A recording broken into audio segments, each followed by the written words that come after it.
The Sabbath seal of God. Will you accept it? In the final moments of Earth's history, a mark will be placed upon every soul, not on the skin, but on the heart. Not by man, but by God. And the choice you make today will echo for eternity.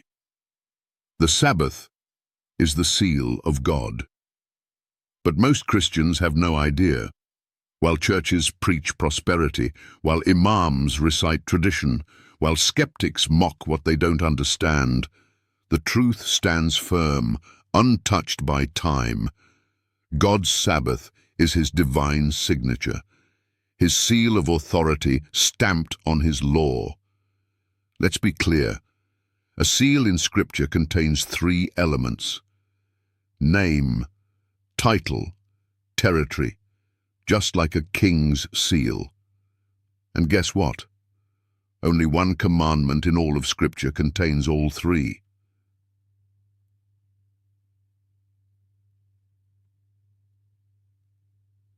The Lord made heaven and earth, the sea, and all that in them is.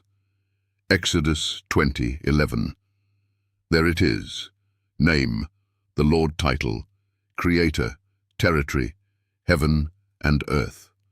This is God's seal, and it's embedded in the fourth commandment. Not the first, not the second, not even the third. Only the Sabbath commandment bears the full seal of the living God. So why has the world rejected it? Because Satan knows whoever bears God's seal belongs to God. And in the final crisis, the enemy will present a counterfeit mark, the mark of the beast. 2 marks, 2 days, 2 sides. One represents obedience to the Creator. The other represents allegiance to man-made tradition. And there is no middle ground. Most people don't realize it, but the Sabbath isn't just a day, it's a test. A divine boundary line between those who follow God's law and those who follow the beast's authority. In Revelation 7:2-3, God sends his angels to hold back the winds of destruction. Hurt not the earth, till we have sealed the servants of our God in their foreheads. And in Isaiah 8:16, God says, bind up the testimony, seal the law among my disciples. Seal the law? Which part of God's law contains the seal? Only one, the fourth commandment, the Sabbath. That's why Satan hates it. That's why it was changed. That's why the world ignores it. But God is calling a remnant people, commandment keepers, who will rise in bold faith and restore what was trampled underfoot. Revelation 14:12 identifies them. Here is the patience of the saints. Here are they that keep the commandments of God and the faith of Jesus.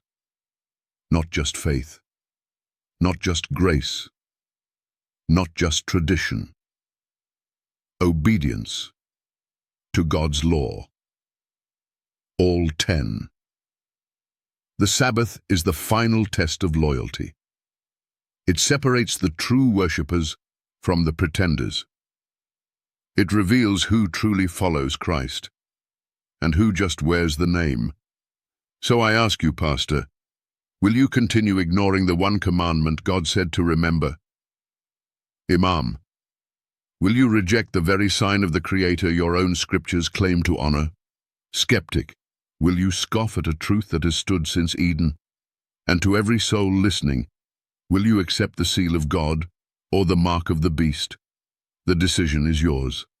The Sabbath is not Jewish. It is not ceremonial. It is not optional.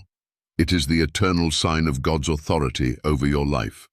It was kept in Eden, affirmed in Sinai, honored by Jesus, observed by the apostles, and restored by God's end-time people.